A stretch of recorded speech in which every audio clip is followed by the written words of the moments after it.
so I think when we started our reusable steel journey about 2 years ago, we were thinking, what's a key piece of information we can provide that not only to the market but to ourselves. And what we did was we did an EPD. So I think it's still the world's first EPD for reusable steel.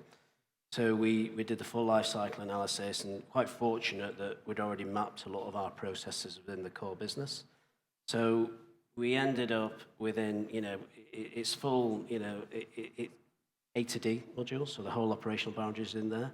If we look at the A1 to A3, which is really what people look at in terms of embodied carbon and reporting, we're about 47 kilos.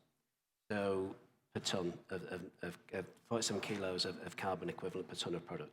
So if you compare that against, as Roger was saying earlier, 2.4 tonne down to ArcelorMittal's 300 kilos per tonne of ex-carb material, it's a significant saving in terms of carbon.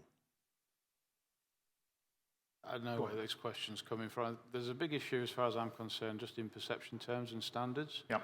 So we're at the moment, we've got an LCA. We were getting the LCA converted to an EPD. The EPD regulations have recently changed somewhat, and I'm not going to pretend to understand it all. But we've now got verifiers falling out with each other about how different elements of reused and repurposed material can be accounted for. I think in terms of the reused sections, which most people are interested in, it's more straightforward because most of it's second-hand, which makes it more clear that that hasn't got any primary carbon attached. But then it comes down to the Module D type assumptions, and I'm not qualified enough to discuss it all. But right from when I've been involved with this, there's the almost layman's approach, as I would consider it, which is you've definitely saved the carbon from recycling because you've stopped it being recycled. But the standards and the legislation use an EPD, which we got the same number pretty much within 10 kilos. Right.